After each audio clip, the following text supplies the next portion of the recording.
Hello friends, आप सभी को मेरा नमस्कार। आशा करता हूँ आप सब लोग अच्छे होंगे। मैं 10 सितंबर से संबंधित जितने भी करंट अफेयर्स हैं उसको लेकर आया हूँ। अगर सेशन अच्छा लगे चैनल को लाइक, सब्सक्राइब एवं शेयर जरूर करिएगा। बेल आइकन को दबाना ना भूलिएगा।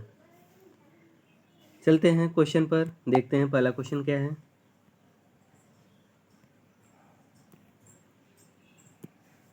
तो पहला क्वेश्चन है, हाल ही में किस देश ने फेसबुक, एक्स, यूट्यूब सहित 23 अन्य सोशल मीडिया प्लेटफॉर्म पर प्रतिबंध लगा दिया है?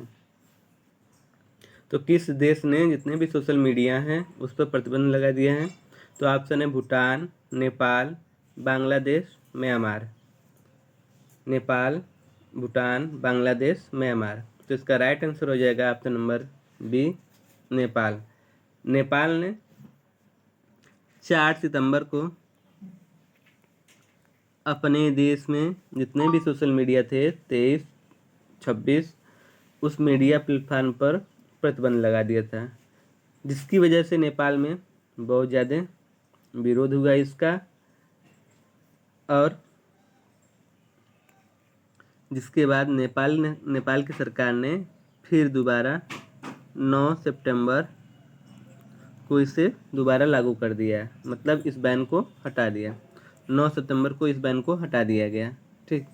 अच्छा, ये जो आपका नेपाल ने बैन लगाया था किस कारण से लगाया था? तो इसका कारण यही था कि जो कंपनियां थी, जितनी भी सोशल साइट की कंपनियां हैं, वो सरकार के द्वारा दिए गए रजिस्ट्रेशन नियमों का पालन नहीं कर रही थी। इसलिए सरकार ने, नेपाल की गवर्नमेंट ने 4 सितंबर को जितने भी सोशल मीडिया हैं उस पर बैन लगा दिया था। लेकिन जनता के भारी विरोध के कारण 9 सितंबर को पुनः उसे हटा लिया गया। अब विरोध क्यों कर रहे थे? विरोध इसलिए कर रहे थे कि वो जैसे हमारे यहाँ आर्टिकल 14, 19, 21 है, इसी के आधार पर उन लोग भी अपने निजता के अधिकार, स्वतंत्रता का अधिकार को लेकर मांग उठाए थे। ठीक। ऐसे ही अलग अलग कंट्रियां हैं जो कि सोशल मीडिया पर बैन लगाई हुई हैं, जैसे में चीन है। चीन भी क्या किया है, मैक्सिमम सोशल मीडिया पर बैन लगाई है। ऐसे ही उत्तर कोरिया, ईरान, ये सब कंट्री ऐसे हैं जो कि सोशल मीडिया हैं अलग अलग कंट्रियों से आई हुई उस पर बैन लगा दिए हैं। चलते हैं नेक्स्ट क्वेश्चन पर। क्वेश्चन नंबर 2, वित्त वर्ष 2024-25 में भारत में कितने करोड़ से अधिक ITR दाखिल किए गए हैं? तो ऑप्शन है 8.28 करोड़, 6.32 करोड़, 7.28 करोड़, 7.50 करोड़। तो इसका राइट आंसर हो जाएगा option number C, 7.28 crore ITR दाखिल किए गए हैं। अब ITR क्या होता है इसके बारे में जान लेते हैं। ITR के बारे में जान लेते हैं। तो ITR का मतलब होता है इनकम टैक्स रिटर्न। यह एक प्रकार का फार्म होता है जिसमें व्यक्ति जितना कमाई करता है उसका पूरा ब्यौरा भरकर सरकार को देना होता है। किसको देना होता है? सरकार को देना होता है, या जो इनकम डिपार्टमेंट की साइट है उस पर अपलोड करना होता है। ठीक। और जो ITR होता है ये कितने इनकम के ऊपर वालों को भरना होता है? तो ITR भरने के लिए मैक्सिमम आपकी इनकम 2,50,000 से अधिक होनी चाहिए। अगर इससे कम है तो आप ITR नहीं भर सकते हैं। अगर इससे ऊपर है आपकी इनकम सालाना तो आपको ITR भरना ज़रूरी होगा, नहीं तो आपके ऊपर क्या होगी, कानूनी कार्रवाई की जाएगी भारत सरकार के द्वारा। ITR एक प्रकार का टैक्स होता है। चलते हैं नेक्स्ट क्वेश्चन पर। क्वेश्चन नंबर 3, हाल ही में किस देश के 50वें स्वतंत्रता दिवस समारोह में INS कदमत ने हिस्सा लिया? तो ऑप्शन है पापुआ न्यू गिनी, मिस्र, सूडान, इथोपिया। तो इसका राइट आंसर हो जाएगा पापुआ न्यू गिनी।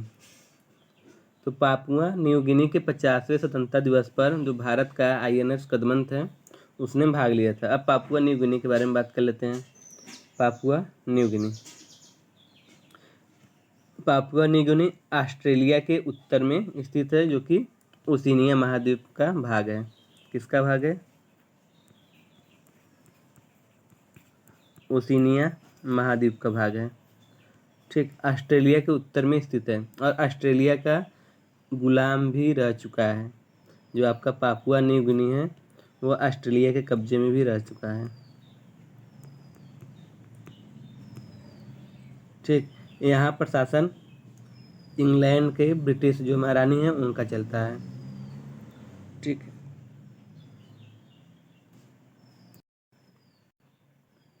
और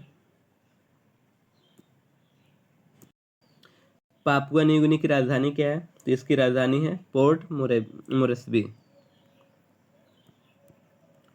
पोर्ट मोरेस्बी इसकी क्या है? राजधानी है। और यहाँ की मुद्रा क्या है? तो पापुआ न्यू गिनी कीना है।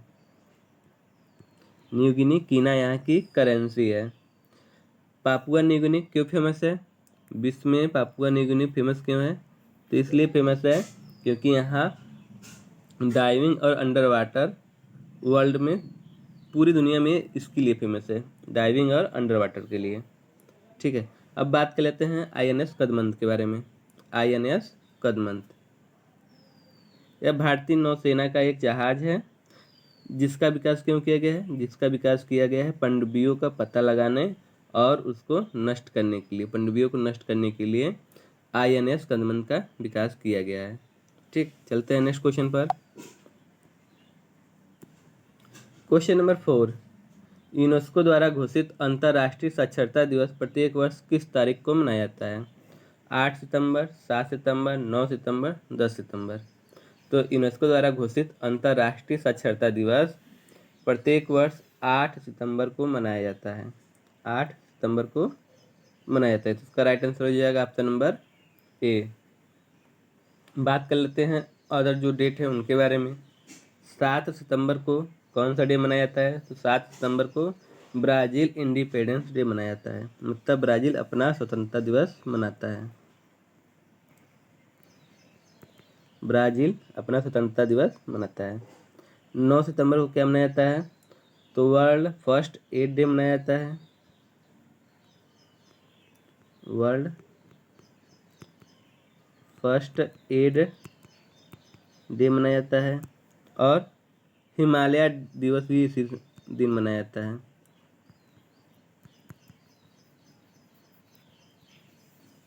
हिमालय दिवस 9 सितंबर को ही मनाया जाता है। 10 सितंबर को क्या मनाया जाता है? तो world suicide prevention day. World suicide prevention day 10 सितंबर को मनाया जाता है।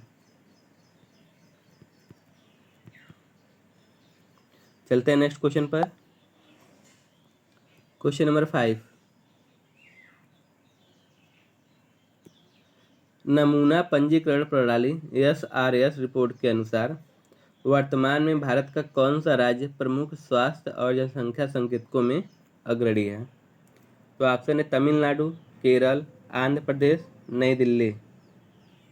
तो इसका राइट आंसर हो जाएगा ऑप्शन नंबर बी, केरल स्वास्थ्य और जनसंख्या संकेतकों के मामले में सबसे पहले स्थान पर है। अब बात कर लेते हैं नमूना पंजीकरण जो प्रणाली है इसके बारे में। नमूना पंजीकरण प्रणाली SRS simple sample registration system, ये क्या होता है? तो यह भारत की जनसंख्या से जुड़े आंकड़े को इकट्ठा करता है। तो भारत की जनसंख्या से जुड़े आंकड़े को इकट्ठा करता है। जैसे में जन्म दर हुआ, मृत्यु दर, शिशु मृत्यु दर, मातृ मृत्यु दर, इस सबको कौन रेगुलेट करता है या इसकी आंकड़े कौन प्रस्तुत करता है? तो नमूना पंजीकरण प्रणाली प्रस्तुत करता है। और जो ये सर्वेक्षण होता है, जो नमूना पंजीकरण प्रणाली सर्वेक्षण, ये किसके अंतर्गत होता है? तो होता है आपका भारत के जो रजिस्ट्रार जनरल होते हैं, रजिस्ट्रार जनरल और जनगणना आयुक्त, ये दोनों मिलकर इसका सर्वेक्षण करते हैं। और किस मंत्रालय के अंतर्गत आता है? तो यह गृह मंत्रालय के अंतर्गत आता है। चलते हैं नेक्स्ट क्वेश्चन पर। क्वेश्चन नंबर 6, हाल ही में DPIIT और किस बैंक ने पूरे भारत में स्टार्टअप्स को समर्थन देने के लिए एक समझौता ज्ञापन पर हस्ताक्षर किए हैं? तो ऑप्शन है state bank of India, Punjab bank, ICICI bank, Mahendra bank. तो DPIIT के साथ कौन सा बैंक जुड़ा है? तो इसका राइट आंसर हो जाएगा option number C, ICICI bank. अब बात कर लेते हैं DPIIT के बारे में कि DPIIT आखिर है क्या। तो department for formation of industry and internal trade, इसका फुल फॉर्म है। और यह भारत सरकार का एक विभाग है जो वाणिज्य एवं उद्योग मंत्रालय के अंतर्गत आता है। जो DPIIT है वह वाणिज्य और उद्योग मंत्रालय के अंतर्गत आता है।